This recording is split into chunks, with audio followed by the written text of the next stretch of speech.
Notre enquête commence en Belgique. Il y a 2 jours, Roger et Jenny, 72 et 74 ans, reçoivent un coup de téléphone. On leur annonce qu'ils sont les heureux gagnants d'une grande loterie. Ils sont invités à retirer leur cadeau lors d'une démonstration de produits. Accueillis en grande pompe, ils reçoivent une batterie de cuisine, des verres en cristal, de la broderie et un cadeau surprise. Ils nous ont également offert un service complet de 72 pièces en porcelaine de Limoges. Supposé valoir 7 000 €. Oui. On arrive là en méconnaissance de la valeur de ces objets, et donc c'est pain béni pour ces gens-là. Si le service de porcelaine est bien offert, il y a une condition.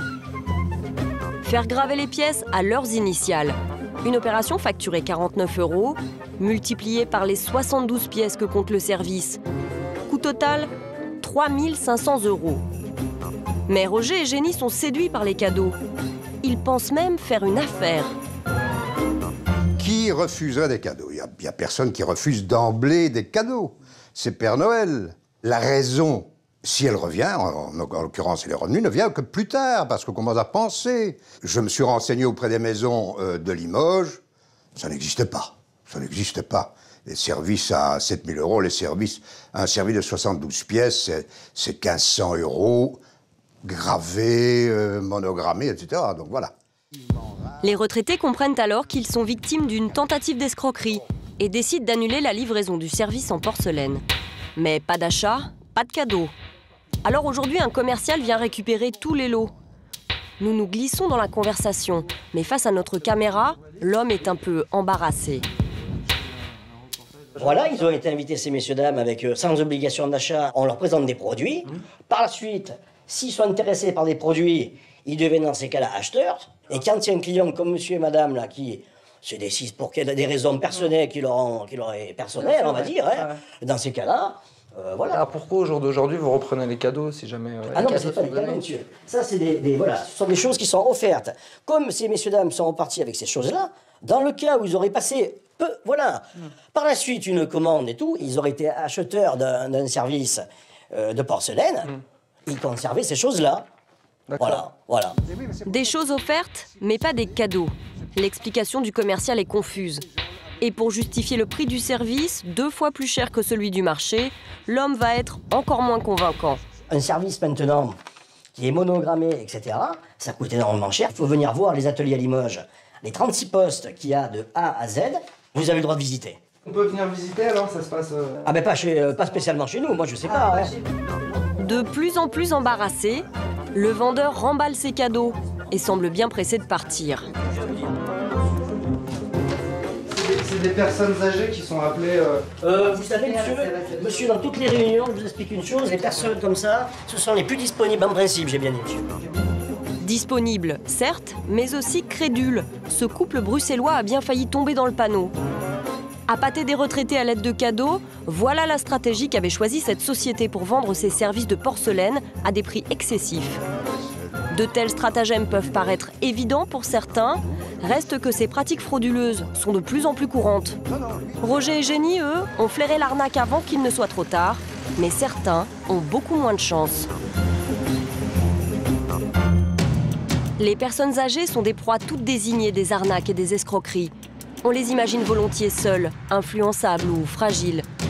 Alors qu'ils n'ont pas forcément de gros revenus, nos aînés attirent une certaine catégorie d'escrocs. Travaux, démarchage à domicile, dépannage. Certains ont fait de l'arnaque du 3e âge un business. Pour lutter contre de telles pratiques, il existe malheureusement peu de moyens. À côté d'initiatives innovantes, la solution du dernier recours est souvent la mise sous tutelle, qui concerne en France 700 000 personnes. Mehdi est un commercial spécialisé dans la vente à domicile. Depuis 2 ans, il parcourt sans relâche la région parisienne à la recherche de contrats. Chauffage, fenêtres, panneaux solaires, tout y passe pour peu qu'il remplisse ses objectifs de vente. Il a accepté de nous raconter la réalité de son métier, mais souhaite rester anonyme.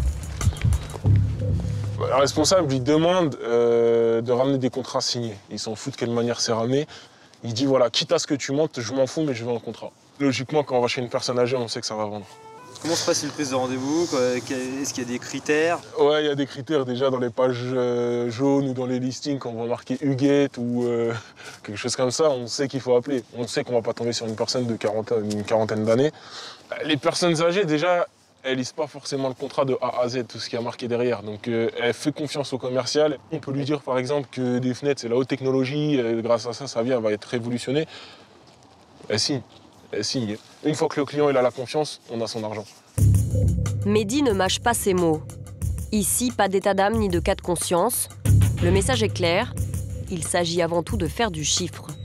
Les principes s'arrêtent là où les intérêts commencent. La personne, elle a 100 000 € sur son compte, je préfère lui en prendre 20. Elle va pas l'utiliser, de toute façon, elle est foutue. Déjà, à la base, une personne âgée, malheureusement, c'est triste à dire, mais elle s'ennuie. Donc juste le fait de recevoir quelqu'un, il n'y a pas de souci, mais elle ne se doute pas qu'il y a 20 000 € qu'il faut signer, ou 25 000 € ou 30 000 €. C'est comme ça. Ce qu'ils recherchent, c'est un peu d'infection, et le commercial, il donne un petit peu d'affection contre 25 000 €. Ouais, c'est cher payé quand même. Ouais, c'est cher payé, ouais. Si les propos de Mehdi peuvent choquer, reste qu'en région parisienne, 95% des plaintes pour abus de faiblesse concernent des personnes âgées. Fenêtres, volets roulants, pompes à chaleur, certaines entreprises sont dans le collimateur de la justice. Un secteur en pleine croissance et qui recrute de nombreux vendeurs à domicile. Pour savoir ce qui se cache derrière les vitrines de certaines enseignes, nous avons décidé d'infiltrer une société de vente à domicile en nous faisant engager comme commercial. Notre enquête se poursuit en caméra cachée. Nous avons rendez-vous aujourd'hui pour un entretien d'embauche. Bonjour monsieur, j'ai un rendez-vous pour un entretien. D'accord. Cette société qui vend des fenêtres est à la recherche de vendeurs motivés. Bon, vous allez voir, j'ai un parcours assez atypique. Le discours d'accueil est plutôt musclé. C'est du one shot. Un rendez-vous, une vente. Il y a plein de façons de procéder pour rentrer chez le client. Ouais. L'essentiel, c'est d'y rentrer et après, ça, c'est une autre façon. Et je me pose des questions aussi par rapport au public. Le cadre est dans un système où maintenant on fait 3 devis. Ouais. Donc c'est vrai que lui va chercher à vouloir comparer les prix et à jamais s'engager forcément sur le moment. Pour le retraité, il va vous acheter tout de suite vous. Vous voyez, si vous aimez bien le retraité, il n'y a aucun souci, il ne cherchera pas à aller voir la concurrence. Vous tombez chez une petite dame qui s'y connaît pas trop dans le bâtiment, dans les prix, tout ça, c'est bingo quoi. Vous prenez 10 000 €, 20% de 10 000, ça fait un 2 000 €, un 2 000 € brut. Vous pouvez faire, ici on a déjà vu des vendeurs toucher des 6 000, 7 000, j'ai déjà vu. Le message est sans détour. Les personnes âgées représenteraient une cible toute désignée. 2 jours plus tard, le téléphone sonne. Nous sommes embauchés. Nous commençons aujourd'hui notre nouveau métier de vendeur à domicile. Pour vendre ses fenêtres, cette société peut compter sur une centrale d'appel chargée de trouver les futurs clients. Ils sont ensuite démarchés à domicile par des commerciaux payés à la commission. Dans un cagibi, nous découvrons le matériel vendu aux clients. Il est entreposé à même le sol. Autre surprise, ce mois-ci, le patron a décidé d'arrêter de vendre des fenêtres. Désormais, nous vendrons des détecteurs de fumée. Psychologiquement, il faut vraiment réfléchir autrement. On fait plus d'isolation, on fait plus de business, on fait de la sécurité. Tu lui dis au gardien, moi, il n'y a pas de problème, monsieur. Tu vois ce que je veux dire? Aujourd'hui, c'est vous qui faites barrage. Imaginez que demain, après-demain, la semaine prochaine, il y a un incendie. Vous vous rappellerez qu'on s'est vu. Vous allez arriver à dormir tranquille s'il y a un problème, si c'est grave, franchement. Ouais, il faut dramatiser la photo. C'est la loi, le machin, le truc obligatoire. Après, tu peux sortir tous les chiffres, toutes les 2 minutes, il y a un incendie. 90% des incendies, c'est pas la nuit. Enfin, tu vois, c'est même pas la prévention, tu dis c'est une obligation de toute manière, c'est une loi. Bientôt, chaque foyer devra être équipé de détecteurs de fumée. Le patron compte bien tirer profit de cette situation et revendre ses packs anti-incendie plus de 5 fois leur prix d'achat. Mathieu a 24 ans. Avec un salaire de près de 7 000 € par mois, c'est l'un des meilleurs commerciaux de l'agence. Et s'il a autant de succès dans les affaires, c'est qu'il choisit scrupuleusement ses clients, des personnes âgées, souvent seules, à qui il vend à longueur d'année fenêtres, volets ou portes. C'est lui qui est chargé de nous former. Nous allons le suivre en caméra cachée pendant 1 semaine. Ce matin, nous partons chez Henriette. Elle a 82 ans. Il y a 6 mois, Mathieu lui a déjà vendu 3 fenêtres pour un montant de 20 000 €. Prétextant une visite de courtoisie, il espère bien lui vendre un pack anti-incendie. Et pour arriver à ses fins, il va nous utiliser comme argument de vente. Je peux me permettre de m'asseoir? Oui. Okay. Et non, là je viens vous voir aussi. On est en train de voir tous les gens de la copropriété et tous les gens de Paris. concernant les détecteurs de fumée. Et en fait, c'est le ministère de l'Équipement qui nous les détache pour faire ce boulot-là, quoi. Lui, il était ancien pompier avant. Vous voyez les cheveux qu'on poussait, il était ancien pompier à Paris.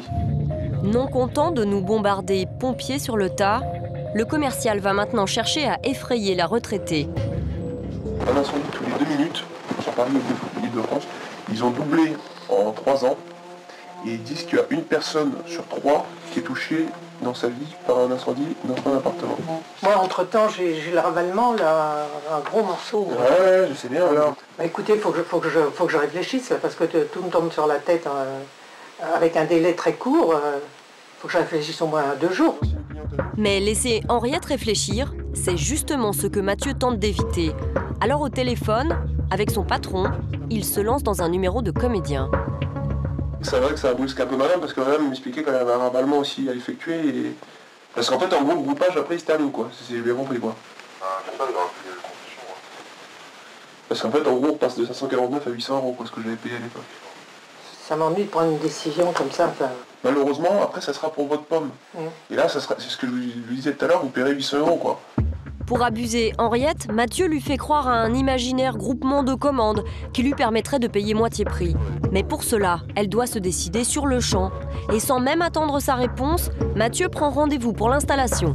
Donc ça serait vendredi 3, entre quelle heure et quelle heure, vous m'avez dit? Entre midi et 15h, c'est bon pour vous, madame? Oui.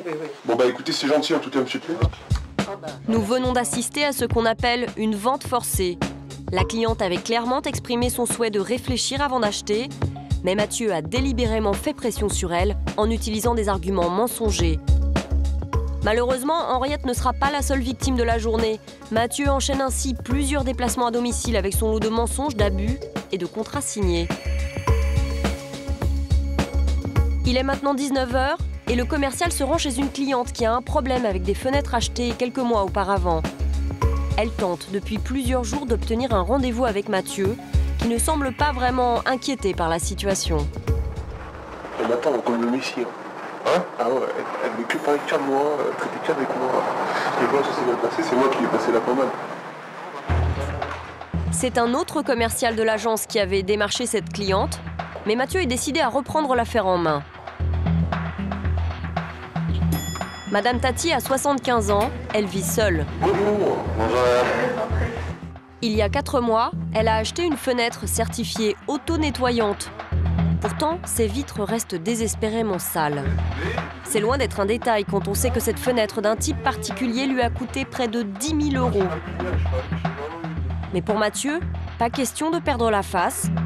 Pour démontrer à Madame Tati que sa fenêtre est bien auto-nettoyante, il va employer des arguments plutôt surprenants. Ok. Je vais vous le dire tout de suite. 34. Allez, regardez. Il y a 1, 2, 3. Il y avait 3 lames, vous voyez? La troisième, elle est un tout petit peu moins épaisse, c'est-à-dire qu'en fait, il y a en fait... Ben, vous savez, sur la facture, j'ai vu, il n'y a pas du tout écrit auto-nettoyant. Pas vraiment convaincue par la démonstration du vendeur, Madame Tati ne lâche pas prise. Elle a de plus en plus le sentiment d'avoir été trompée. C'est pas moi qui ai demandé des auto-nettoyants, c'est lui qui m'a suggéré. Il m'a même dit, vous pouvez jeter un pot de peinture dessus. La facture tout ça. Ça, c'est une connerie. Alors que je vois toutes les gouttes qui restent. C'est éclaté. Ah, j'adore. Alors que Madame Tati est excédée, Mathieu, lui, semble étonnamment détendu. Je vais être franc avec vous. Oui. Ce qu'on vous a fourni, c'est un vitrage auto-nettoyant, mais c'est un vitrage auto-nettoyant qui n'est pas au point. Moi j'ai payé le prix, hein, mais je peux vous dire, hein, monsieur. Bon. Qu'est-ce que je pourrais faire pour trouver une solution avec vous? Oui, et bien quelle solution vous allez trouver, hein? Vous m'avez dit que c'était de l'auto-nettoyant, et puis après c'est tout, voilà. Et voilà, il s'en est pas, justement. Si, c'en est. Mathieu continue d'argumenter pendant plus d'une demi-heure. Alors que Madame Tati s'énerve, le vendeur joue la montre. Il sait qu'après la colère passée, sa cliente sera plus vulnérable. Une stratégie d'usure qui lui permet lentement de reprendre le dessus. Il y arrive, il y a un coup de main, Oui. C'est bon? C'est qu'on va pas bien le faire dans ce coin. On est marqué sur mon VIP au départ. Le but, c'est pas qu'on se fâche tous les deux, ça sert à rien. Bon, moi je me fâche pas, j'ai horreur de me fâcher avec les gens, alors vous voyez bien. Donc on repart à zéro alors. Ce que je dis. On repart à zéro tous les deux. Oui, vous savez. Je peux prendre un petit coin de table. Si Mathieu ne propose pas de solution au problème de fenêtre, il a par contre une idée en tête. Madame Tati ne le sait pas encore, mais en acceptant de s'asseoir pour discuter, elle vient de tomber dans le piège tendu par le vendeur. Moi j'ai un moyen de nous excuser, pas de rattraper la chose, de nous excuser. Je ne sais pas si vous êtes au courant de la loi Morange. Ils obligent, à partir du 1er janvier 2011, à faire les installations des détecteurs de fumée chez tous les copropriétaires et locataires. C'est à l'occupant. Oh. C'est obligatoire. Si vous ne faites pas ça, vous n'êtes pas remboursé si vous n'avez pas le détecteur de fumée à partir du 1er janvier 2011. Oh. Aussi incroyable que cela puisse paraître, Mathieu souhaite vendre à Madame Tati un lot de détecteurs de fumée. Et une fois de plus, il n'hésite pas à lui mentir. Car en fait, l'équipement ne sera obligatoire qu'en 2015 et non en 2011, comme il vient de l'affirmer. Mais le vendeur n'est pas à un mensonge près. On a les techniciens qui ont été détachés par le ministère de l'Équipement qui vont voir tous les occupants de Paris et d'Île-de-France. C'est-à-dire qu'on a une centaine de techniciens qui vont voir en fait tous les gens. De toute façon, vous serez obligé de passer malheureusement par nous, si je peux me permettre. Ah bon? Parce qu'en fait, vous avez le monopole de ça. Sans aucun scrupule, il va ainsi enchaîner mensonges et contre-vérités. Tous les moyens sont bons pour ce vendeur qui ne recule devant rien pour arriver à ses fins. Moi, ce que je vous propose, c'est vrai que ça a quand même un coût. Il est à 799 € et moi, je vous le fais à moitié prix, je vous le fais à 399 €. Pour m'excuser, parce que de toute façon, ça, je sais que vous serez obligé de le faire. Mathieu est déloyal jusqu'au bout. Sa ristourne est en fait une arnaque. Dans le commerce, les détecteurs de fumée valent en moyenne moins de 10 €. Très loin des 399 € du pack anti-incendie proposé par Mathieu. Alors qu'il était venu régler un litige, le vendeur repartira ce soir avec un nouveau contrat abusif. Énorme.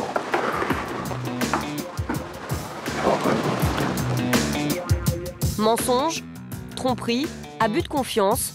Aujourd'hui, Mathieu aura conclu pour près de 20 000 € de contrat. Dans sa poche, 10% de commission, soit 2 000 €. Après ces quelques jours d'infiltration, nous nous rendons au service de la répression des fraudes de Paris. Madame Taillard est chargée de la communication du service, qui réalise en France plus de 900 000 contrôles par an. Elle nous rappelle les règles que chaque particulier devrait connaître. L'obligation pour les détecteurs de fumée, d'abord, c'est en 2015. Aucune entreprise ne peut avoir un monopole confié par une administration pour vendre des détecteurs de fumée. Le code de consommation ne punit pas le mensonge. Par contre, si il y a manifestement une volonté de tromper le consommateur sur le produit qu'on va lui vendre, là, c'est un délit. Un délit puni de 37 000 € d'amende et jusqu'à 2 ans de prison. Selon Madame Taillard, dans le secteur, les plaintes sont nombreuses et nos aînés souvent pris pour cible. Bon, malheureusement, quand on commence à prendre de l'âge, et la notion d'âge est un peu subjective, on panique peut-être plus vite pour certaines choses, on prend des mauvaises décisions. Il faut faire jouer la concurrence, il ne faut pas signer du premier coup ce qu'on vient nous proposer, il faut dire « je veux réfléchir ». Si le commercial insiste, on ne se laisse pas faire et on sait quand même que si on a signé quelque chose, on a 7 jours pour se rétracter. C'est obligatoire, c'est la loi. Nous retournons chez Madame Tati. Elle a réfléchi et elle a le sentiment d'avoir été à nouveau abusée. Pour cette dame de 75 ans, l'explication est claire. Le commercial de la société a profité de son âge pour la manipuler. J'ai dit vous m'intimidez, c'était pas le mot, mais il me déroutait. Il me déroutait plutôt. J'avais pas peur de ce type, agressif comme tout, alors qu'il était en plein tort. Et donc, c'était quoi le souci technique à la base? Il est venu pour voir mes autos nettoyants. Il est venu la nuit, il n'a rien vu. Vous pouvez nous montrer venez. Madame Tati dispose d'une petite retraite et doit continuer à travailler pour arrondir ses fins de mois. Elle a investi toutes ses économies dans les travaux. Depuis presque un an, elle se bat contre cette société qui lui a installé une fenêtre soi-disant auto-nettoyante. Si j'ai changé mes vitres, c'était pas qu'elles étaient en mauvais état, c'était uniquement parce que je voulais de l'auto-nettoyant. Faudra encore que je me penche jusqu'à... Je sais pas, c'est terrible, hein, au 5e, hein, vous savez. Je serais au rez-de-chaussée, il n'y aurait pas de problème, mais là... Hein. Madame Tati a déjà versé 15 000 € à la société de travaux, 10 000 pour ses fenêtres et 5 000 € pour des volets roulants qui n'ont toujours pas été posés. Et bien qu'elle ait le sentiment de s'être fait escroquer, elle n'a pas encore osé en parler à son entourage. Tant mon fils que mes deux filles vont dire, ça y est, tu t'es encore engagé à faire une imbécilité. Alors bon, j'aime mieux pas en parler. Dans ces cas-là, vous pensez qu'on a un peu honte ou... Eh ben oui, moi j'ai honte finalement. J'ai honte. Oui. Aujourd'hui, Madame Tati a décidé de réagir. Résolue, elle parvient enfin à joindre au téléphone le patron de la société de travaux. Celui-ci tente alors une dernière manœuvre pour la dissuader de se rétracter. Est-ce que pour vous, ça peut être une façon de m'excuser si je vous veux? Non, non, non, non, je veux pas. Mais on est dans la période de s'équiper, c'est obligatoire, c'est pas vous qui décidez, hein, c'est le droit. Qu'est-ce qu'il y a de moins cher que la gratuité? Oui. La gratuité, vous me faites des cadeaux, oui. Alors là, ça me fait rire. Hein.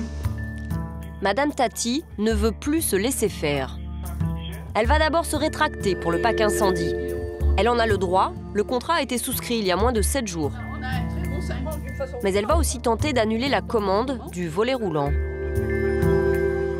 Bah, le volet, c'est pas possible, là vous allez rentrer en conflit avec l'entreprise, hein. Vous ne pourrez pas annuler le volet. Vous direz que vous attendez bien qu'on le fabrique, et vous me dites j'annule le volet. Qui va payer les gens qui fabriquent les volets? C'est qui va... Oh bah vous vous débrouillez avec toutes les erreurs que vous avez faites. Alors c'est tout, moi je vous envoie une lettre recommandée, monsieur, dès ce jour. Et allez-y, envoyez-la recommandée. Bon, ben au revoir, monsieur. Au revoir, madame. Pour obtenir réparation, Madame Tati n'a donc plus d'autre choix que de s'adresser au service contentieux de l'entreprise. Le combat risque d'être long et pénible. Il joue sur mes nerfs, oui. Ça fait 1 an qu'il joue sur mes nerfs. Alors quoi faire? Madame Tati est démoralisée, mais elle a raison de se battre. Si elle parvenait à prouver les pratiques commerciales agressives, les tromperies, le chantage, elle pourrait obtenir l'annulation pure et simple de tous les contrats signés avec cette entreprise. Après quelques jours de réflexion, elle décide de se tourner vers une association de consommateurs pour faire reconnaître ses droits, se faire aider dans ses démarches. Elle est actuellement en train de constituer un dossier qu'elle portera devant la justice.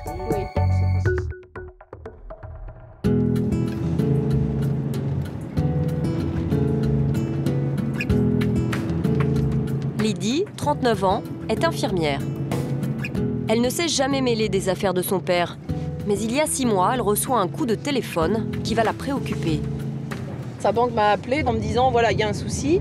Le dossier de votre papa est au contentieux parce qu'il a un découvert sur son compte d'une somme assez importante. Et si le compte n'est pas renfloué dans les 15 jours, il va se retrouver interdit bancaire. Lydie règle le problème, mais laisse son père gérer seul ses affaires. Dernièrement, il me dit ça y est, j'ai refait faire mes fenêtres, ils vont venir me les changer. Bon, bah, c'est bien, effectivement, il avait besoin de changer ses fenêtres, il avait besoin de changer sa porte d'entrée, donc voilà, quoi, il a signé un contrat, je ne me suis pas immiscée dans l'affaire, je l'ai laissé faire. Par hasard, Lydie tombe sur le contrat que son père a signé une semaine auparavant. C'est une très grosse somme, 40 000 €. Alors à ce prix-là, elle veut s'assurer que les travaux sont parfaitement exécutés. Claude a 71 ans. Il est veuf et habite depuis 25 ans dans une petite maison dans la banlieue de Saint-Quentin. Attention de pas te brûler, papa. Ouais. Claude a récemment fait installer 3 fenêtres et une pompe à chaleur en remplacement de sa vieille chaudière à fioul.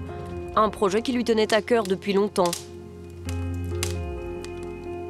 Mais à l'arrivée de Lydie, il fait seulement 13 degrés dans la maison et la cheminée tourne à plein régime. Et ta pompe à chaleur, elle marche plus alors? Là, elle ne fonctionne pas. Mais comment ça se fait qu'elle fonctionne pas? Depuis qu'ils l'ont installée, ça fait 3 fois que la pompe à chaleur s'arrête. Ouais, ça conserve le froid, paraît-il. Ah mais c'est bien, il y a le petit chauffage électrique, ça, c'est eux qui te l'ont donné, c'est ça? Ouais, ils me l'ont En quoi de prêté. problème? Ah, oui. Ils te l'ont prêté ou donné? Ils me l'ont prêté.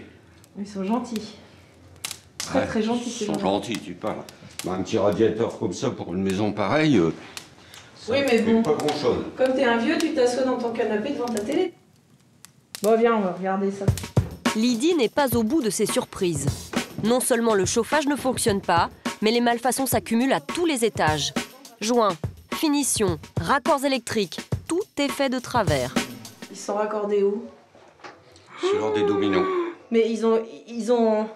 Attends, ils ont démonté ta prise de machine à laver, là? Oui.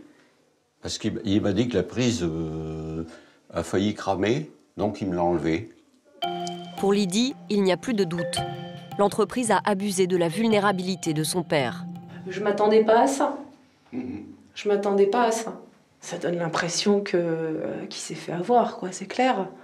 En plus, vu le prix qu'il paye, moi j'estime que les travaux, c'est de la rénovation. Certes, c'est dans une maison qui n'est pas en bon état, mais ça n'excuse pas le fait que les travaux, ils doivent être réalisés et le fini doit être parfait. C'est désastreux.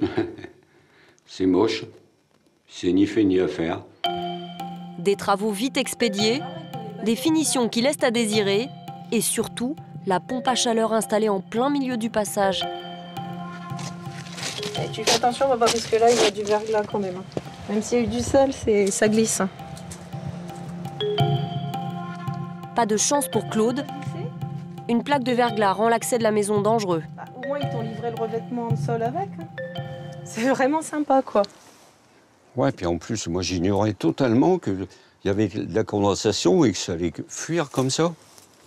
Parce qu'il fait que ça fait de la glace. Hein. C'est pas des fuites, papa, c'est normal. C'est le fonctionnement normal, mais je ne le savais pas, moi. J'ai ignoré tout ça.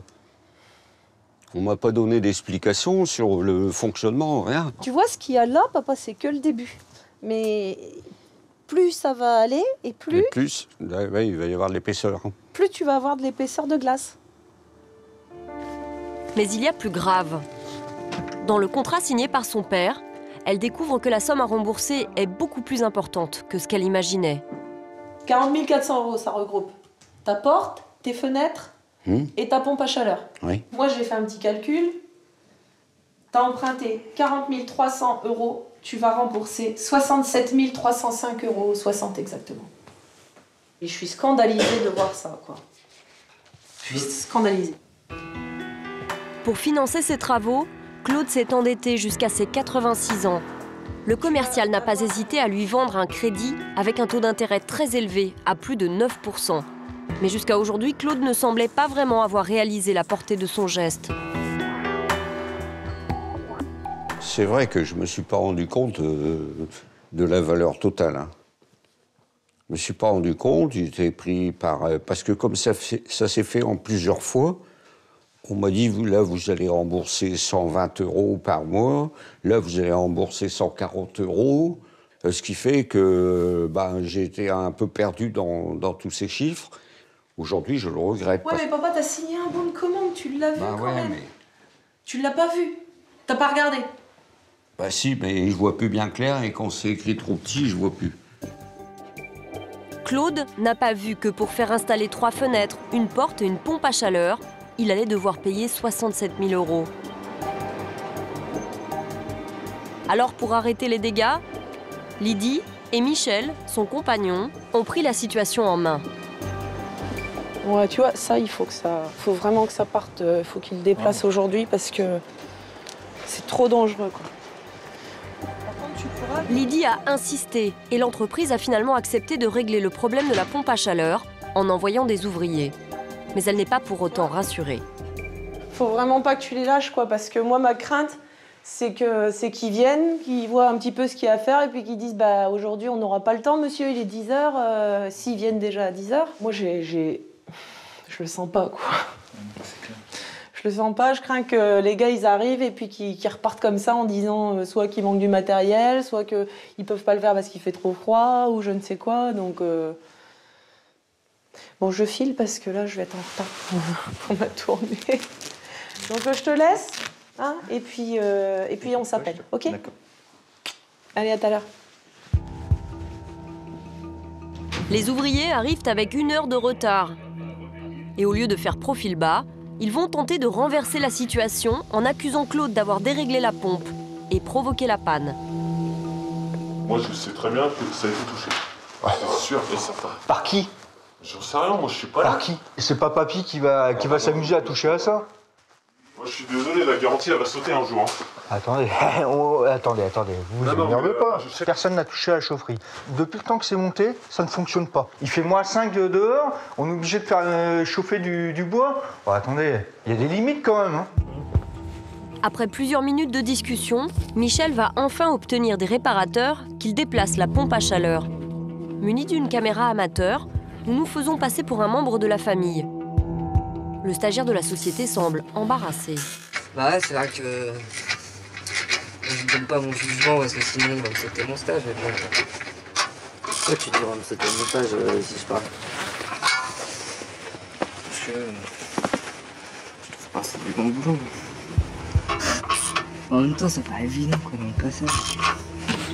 La pompe n'encombre plus l'entrée, mais elle ne fonctionne toujours pas. À la cave, un technicien chauffagiste tente de réparer. Il nous fait quelques confidences. Moi, je peux pas me mettre réellement à la place des gens, quoi. C'est pas possible. Sachant que je connais tout. Je connais tout ce qu'on fait, donc je peux pas me mettre à la place des gens. Mais je sais comment ça marche. Enfin, c'est le business d'aujourd'hui, c'est le fonctionnement de la société. Moi, je bouffe avec ça. Ça marche là?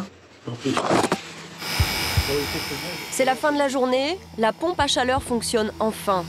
Mais Michel remarque que certains radiateurs restent désespérément froids. Et pour les radiateurs alors? Quoi? Les 2 radiateurs qui marchent pas? Bah, je peux rentrer que sous les chasses. Hein? Que sous les chasses. Je sais pas, avant ça marchait ces radiateurs, parce qu'ils marchent pas maintenant. Avant, quand c'était la chaufferie au fioul, ça marchait. Je vois pas pourquoi maintenant ça marcherait plus. Je sais pas. Attendez, soyez raisonnable quand même. Vous avez vu, clé, monsieur? Allez, on signe les papiers, puis c'est bon. Ah bah moi je signe pas tant que les radiateurs ils ont... Vous signez pas, vous êtes sûr? Ah bah c'est sûr, c'est sûr. Je suis pas obligé de signer. Les 2 radiateurs ils marchent pas. Attends, je mets le haut-parleur. Monsieur Ténier, bonjour, voilà Crafmat, je suis PDG de la société. Je vous explique, on nous a posé une PAC, on vous a déplacé un groupe. Donc là aujourd'hui, il faut nous signer le PVR, comme quoi on a fait notre travail. Ce qui a été fait, il faut que ce soit noté et signé. Voilà, c'est un reçu comme quoi on a bien fait ce travail-là. Non, le chauffage ne fonctionne pas, les radiateurs ne fonctionnent pas.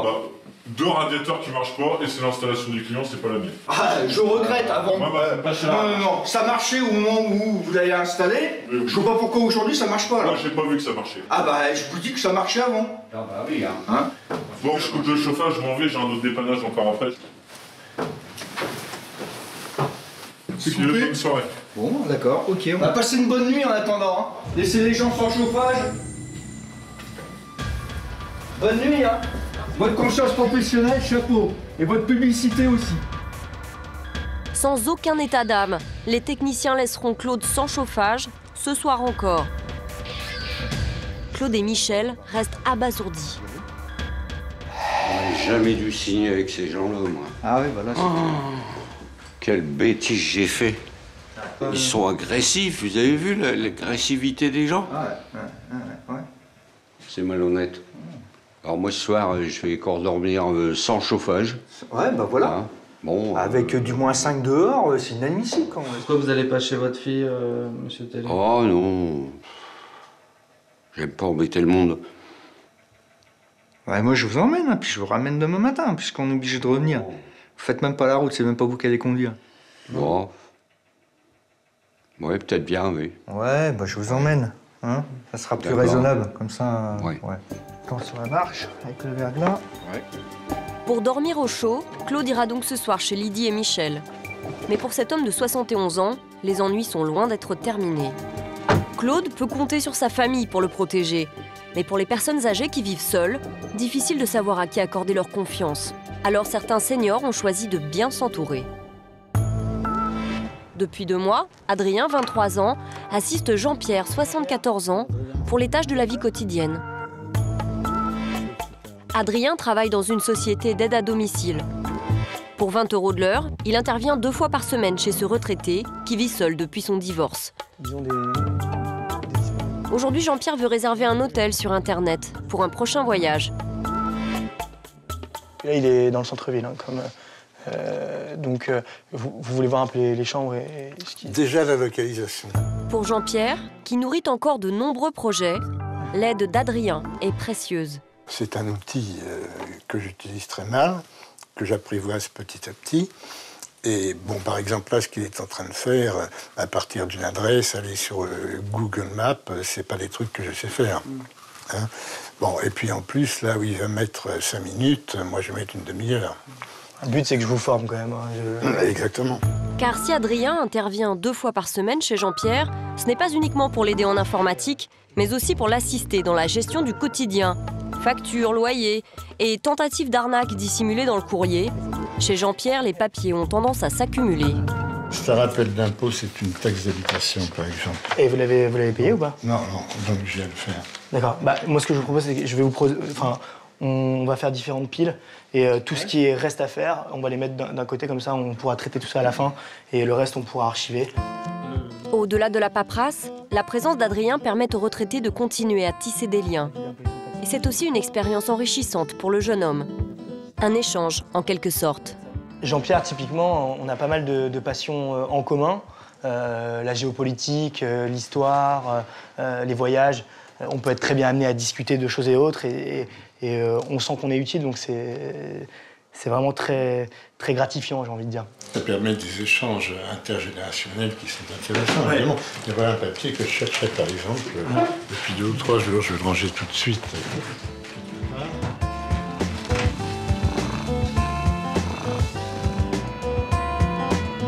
Adrien travaille pour une société de services dédiée aux personnes âgées dépendantes. Face à la multiplication des escroqueries visant le 3e âge, son entreprise a eu l'idée de leur proposer un service sur mesure. Une présence régulière et des activités personnalisées. Cours de cuisine, sorties au musée ou leçons de guitare. Oui, effectivement, Pierre. Un lien social qui les sort de l'isolement et qui peut dissuader certains vendeurs malhonnêtes. Mais les personnes âgées ne doivent pas seulement se méfier des vendeurs qui sonnent à leur porte. Dans un autre secteur, les plaintes ont explosé ces dernières années. Le dépannage à domicile. Sous nos paillassons s'accumulent les prospectus de sociétés qui réparent tout et n'importe quoi.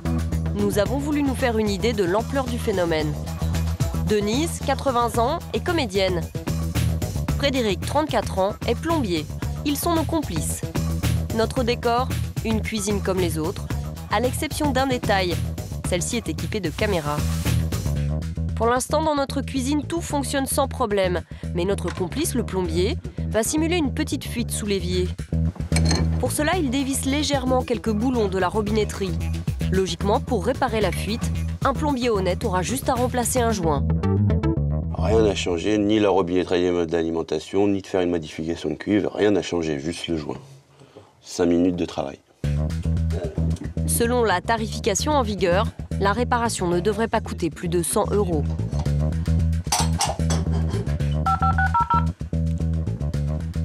Bonjour. Oui, bonjour madame. Je suis très ennuyée. J'aurais besoin d'un dépanneur d'urgence. Oui. J'ai une fuite et ce serait très urgent. Eh bien écoutez, ça va aller vite, hein, madame. Vous êtes où? Nous allons faire appel à plusieurs entreprises de dépannage à domicile, parmi les plus importantes du secteur. Denise, équipée d'une caméra cachée, sera seule pour accueillir les réparateurs. Une dame d'un certain âge, un problème banal de joint qui fuit, les plombiers vont-ils chercher à en profiter? Après 45 minutes, le premier dépanneur. Bonjour. Qu'est-ce qui vous arrive? Alors c'est là-bas, vous allez voir. Enfin moi je sais pas, je connais rien. C'est en dessous, là j'ai une fuite, je voudrais surtout pas inonder la voisine. D'accord. Là c'est ça, là où vous avez mis le petit bol? Voilà, c'est ça. Déjà le flexible il est complètement oxydé. Et la première chose que je vois c'est ça. Il y en a pour moins de 10 000 €, hein, vous inquiétez pas. Ah oui. Un peu d'humour pour détendre l'atmosphère et amadouer Denise qui joue les ingénues. Donc c'est important comme réparation? Bah oui et non. C'est-à-dire que en fait je vous explique c'est vieux. Oui. C'est vieux et c'est mal entretenu. Ah bon? Donc petit à petit, ça va fuir là, après ça va fuir là, après ça va fuir là, après ça va refuir là. Oui.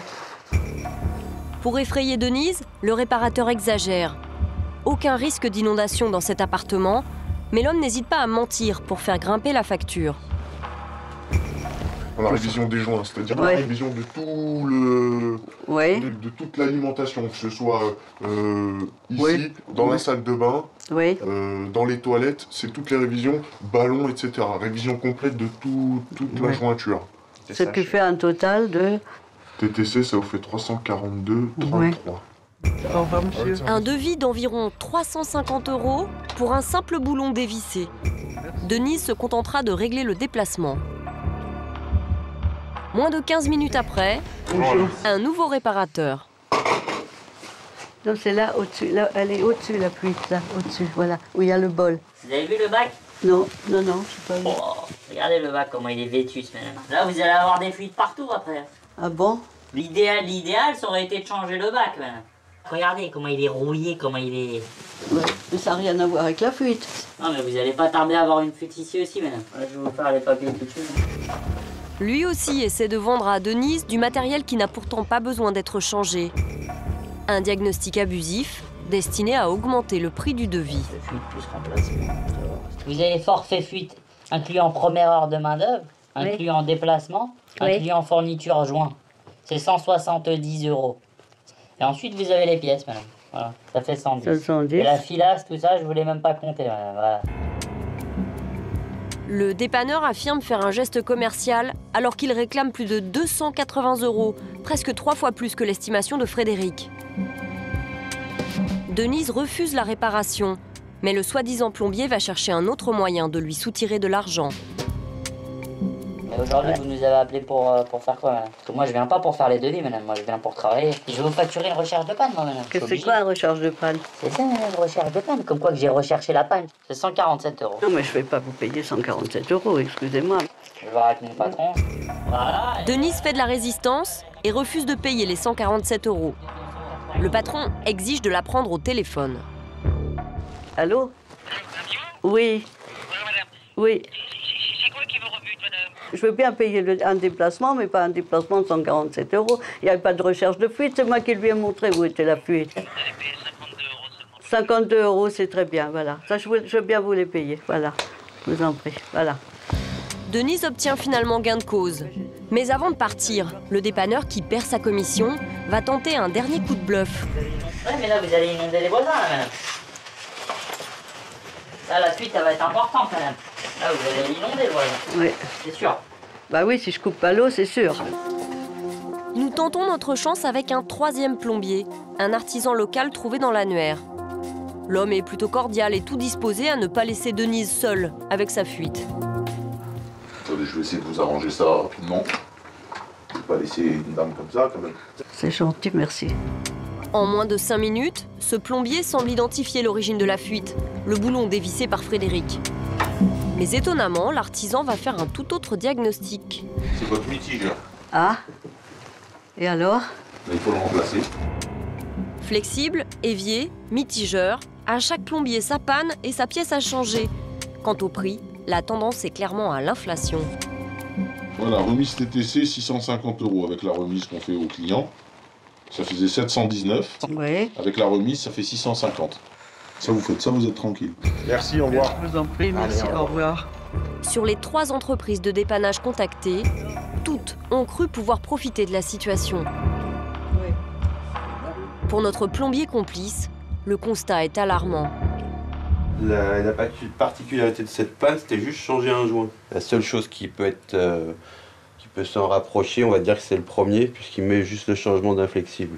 Et déjà, vu le prix tarifé, c'est extrêmement cher. Les gens qui pratiquent des prix auprès des gens, surtout les personnes âgées, ça, bien sûr, on profite de la situation. Ça c'est indéniable. Là, on leur prend leur retraite, là. Ouais. Sur une demi-journée, c'est la retraite qui repart. Ah, ben là, c'est la retraite. C'est un peu effarant, quoi. De petites fuites qui peuvent mener à de grosses arnaques. Certains plombiers bonimenteurs n'hésitent pas à profiter de la détresse des personnes âgées et salissent l'image de la profession. Pas facile, passé un certain âge, de savoir à qui faire confiance.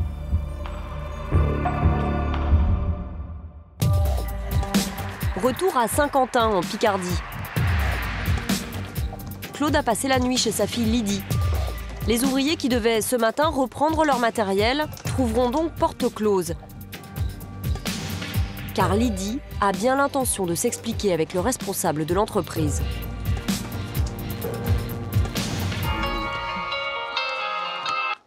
Oui, allô? Bonjour, vous allez bien? Oui, ça va et vous? Ça pourrait aller mieux. J'ai mes gars qui sont présentés ce matin chez votre papa, mais il n'y a personne. Ouais, c'est normal qu'il y ait personne. Il n'y a pas 13 degrés dans la maison et mon père a dormi chez moi. D'accord, ok. Ça vous étonne? Il y a rien qui m'étonne maintenant, vous savez, moi.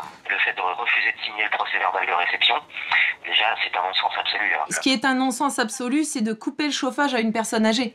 Ça, c'est un non-sens, alors qu'il fait moins 6 degrés ce matin. Et franchement, attaquez-le au tribunal, hein. Franchement, attaquez-le. Franchement, oui, c'est ce que j'ai l'intention de faire. On a merdé, je vous l'ai dit. Après, si vous faites partie des gens qui, comme les nazis, appuient sur la tête des gens, c'est votre problème. Mais vous êtes en train de vous énerver, là, monsieur. Enfin... Ouais, ça m'énerve, moi, je m'appelle... J'ai pignon sur rue, faut surtout pas me salir. Maintenant, votre problème, moi, ce que je veux, c'est le régler. Soit vous faites prendre de vos foi, soit vous nous attaquez. Point final, merci. C'est ça. Merci. Et il a raccroché. J'ai dû l'énerver. Beaucoup, parce que... Oui, beaucoup, oui. Attention, hein. Lydie ne compte pas en rester là et veut aller devant les tribunaux pour faire annuler les contrats qu'elle estime abusifs.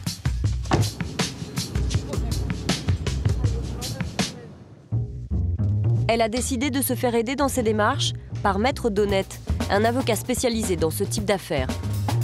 Il a tout de suite remarqué un détail troublant. Pour la même commande, l'entreprise a fait signer plusieurs contrats à Claude. Une technique commerciale qui avait, selon lui, un seul but, brouiller les pistes et empêcher Claude de prendre conscience du montant total des travaux. Quel est l'intérêt pour une société de faire signer le même jour plusieurs contrats différents pour des choses tout à fait similaires?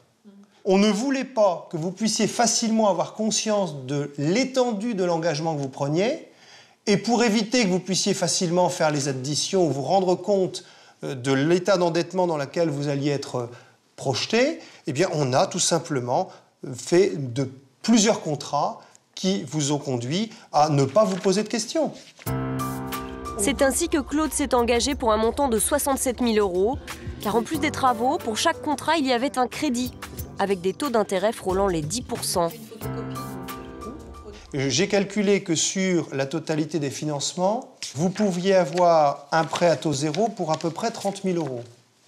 9,27%, vous voyez un peu la masse que ça va représenter sur la totalité du prêt. On est au moins à 10-12 000 € de préjudice. Moi, dans votre dossier, j'estime qu'on est véritablement même à la limite de l'abus de faiblesse. Ce que j'aurais tendance également à vous conseiller, c'est de solliciter du juge des tutelles un placement sous une mesure de protection de votre père, ce qui aura aussi pour effet de mettre en évidence la situation de vulnérabilité particulière dans laquelle il se trouve. Pour annuler les contrats, l'avocat veut démontrer que Claude a été victime d'un abus de faiblesse. L'entrepreneur pourrait alors se voir condamné à 3 ans de prison et 375 000 € d'amende.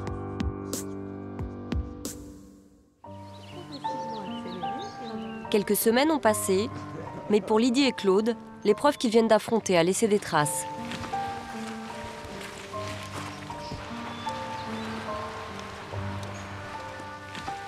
Tu te souviens, papa, je t'avais parlé un petit peu des démarches de protection, où je t'avais proposé une aide pour tout ce qui est gestion de tes comptes, de tes factures. Il faudrait peut-être envisager de demander à ce qu'une curatelle puisse être mise en place pour qu'un tel événement ne se reproduise pas. Oui, je trouve que c'est une solution. Je m'aperçois que c'est nécessaire, il me semble. Parce que des démarches, il y en a. Hein. J'en ai encore eu cette semaine. C'est difficile aussi pour vous? C'est difficile, oui. En quoi c'est difficile? C'est-à-dire que si on se fait mettre sous tutelle, ça veut dire qu'on est vieux et qu'on n'a plus sa cervelle complète Et ça fait mal. C'est difficile d'arriver à un moment de dire stack, on inverse les rôles et maintenant eh ben on change. On change, c'est plus toi qui t'occupes de nous, c'est nous qui nous occupons de toi. Mais c'est avant tout un accompagnement pour te protéger. En fait, c'est ça qu'il faut que tu comprennes et que tu entendes. Oui, oui. Ah, ben ça, j'ai bien compris. Si la démarche, c'est pas facile, quoi. C'est pas facile. Lydie et Claude acceptent désormais l'idée d'une mise sous tutelle. Ils viennent de déposer un dossier auprès du juge. Tous deux regrettent d'en arriver là, mais ils n'ont pas trouvé d'autre solution pour assurer la protection de Claude.